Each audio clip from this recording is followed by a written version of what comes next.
There was a lawyer once. His name was Francis Scott Key.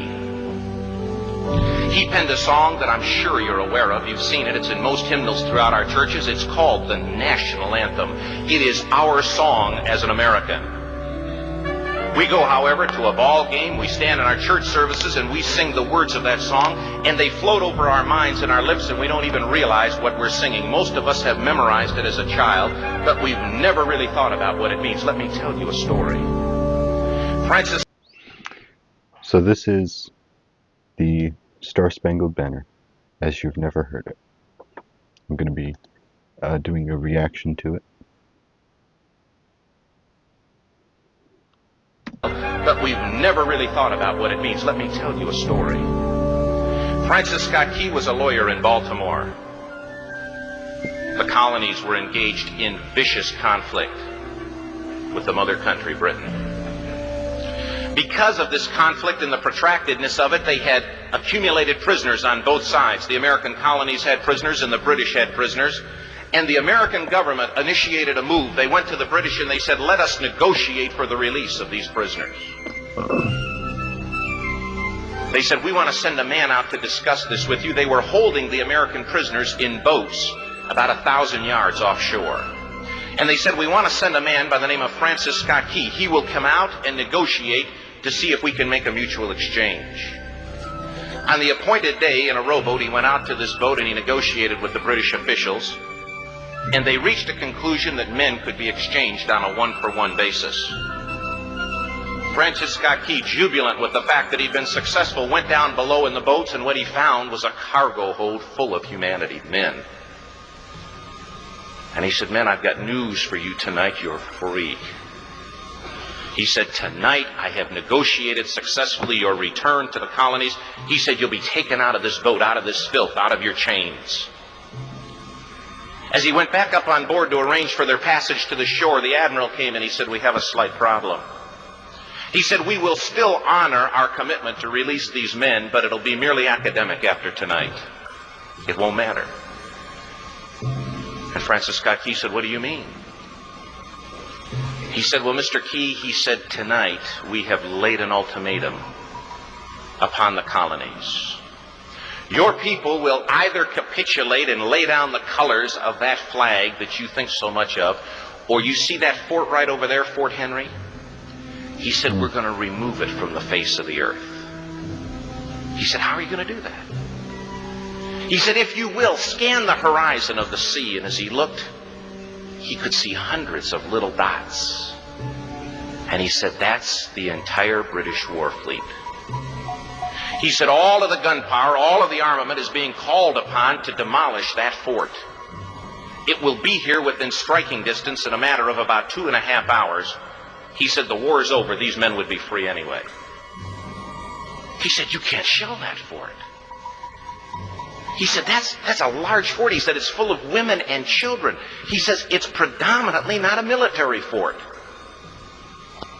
He said, don't worry about it. They said, we've left them a way out. And he said, what's that? He said, do you see that flag way up on the rampart? He said, we have told them that if they will lower that flag, the shelling will stop immediately. And we'll know that they've surrendered, and you'll now be under British rule.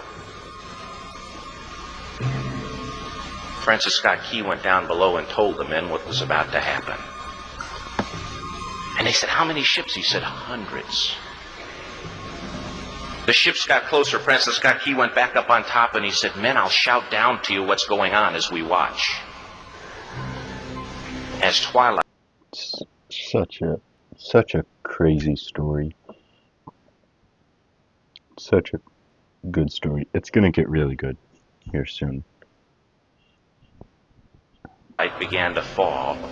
And as the haze hung over the ocean as it does at sunset, suddenly the British war fleet unleashed. He says the sound was deafening. There were so many guns that there were no reliefs. He said it was absolutely impossible to talk or hear. He said suddenly the sky, although dark, was suddenly lit. And he says from down below, all he could hear the men, the prisoners, saying was, tell us where the flag is. What have they done with the flag? Is the flag still flying over the rampart? Tell us. 1 hour, 2 hours, 3 hours into the shelling. Every time the bomb would explode and it would be close to the flag, they could see the flag in the illuminated red glare of that bomb, and Francis Scott Key would report down to the men below, it's still up. So good. And the best part is it's going to get crazier. It's not down. The admiral came and he said, your people are insane. He said, what's the matter with them? He said, don't they understand this is an impossible situation? Francis Scott.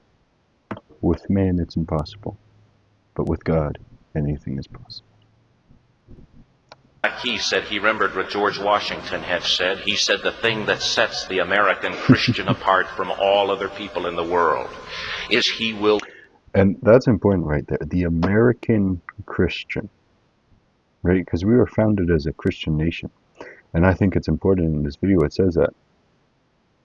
Right? This was made on this channel 12 years ago. I don't know. It might have been before this as well. But they're trying to remove that. We can't let them remove that. That's history. Will die on his feet before he'll live. People in the world is he will die on his feet before he'll live on his knees. The admiral said, we have now instructed all of the guns to focus on the rampart to take that flag down. He said, we don't understand something.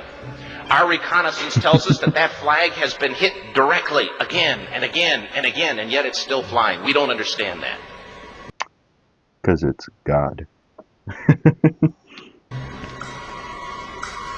But he said, now we're about to bring every gun for the next 3 hours to bear on that point. Francis Scott Key said the barrage was unmerciful. All that he could hear was the men down below praying. The prayer. God, keep that flag flying. Where we... And he did. And he did. Right? Because from this point, it should have been impossible. It should not have been possible. But because they were faithful men, because they were praying men, right? Now it's not just man and man, it's man and God. Right? When you add God to the equation, impossible no longer exists. Right? It was God. It was God who was holding that flag up. Where we last saw it. Sunrise came. He said there was a heavy mist hanging over the land, but the rampart was tall enough. There stood the flag, completely nondescript, in shreds. The flagpole itself was at a crazy angle, but the flag was still at the top. Francis Scott Key went aboard and immediately went into Fort Henry to see what had happened. And what he'd found had happened was that that flagpole and that flag had suffered repetitious direct hits. And when hit had fallen, but men, fathers, who knew what it meant for that flag to be on the ground, although knowing that all of the British guns were trained on it, walked over and held it up humanly until they died. Their bodies were removed and others took their place.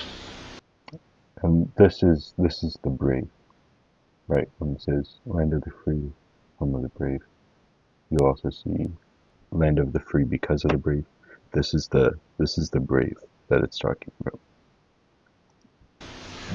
Francis Scott Key said what held that flagpole in place at that unusual angle were patriots' bodies. He penned the song, Oh, say can you see by the dawn's early light what so proudly we hailed at the twilight's last gleaming? Or the rocket's red glare, the bombs bursting in air, gave proof through the night that the flag was still there. Oh, say, does that star-spangled banner yet fly and wave o'er the land of the free and the home of the brave? The debt was demanded. The price, it was paid. Oh, Price, it was paid. oh, say, can you see by the dawn's early light what so proudly we hailed at the twilight's last gleaming, whose broad stripes and bright stars through the perilous fight o'er the ramparts we watched were so gallantly streaming, and the rockets break clear, the bombs bursting in air gave proof through the night that our flag was still there. Oh, say, does that star-spangled banner yet wave o'er the land of the free and the home of the brave? Oh, say, does that star-spangled banner yet wave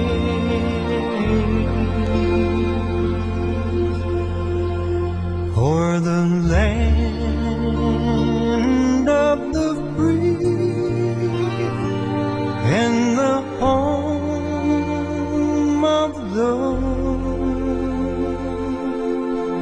brave?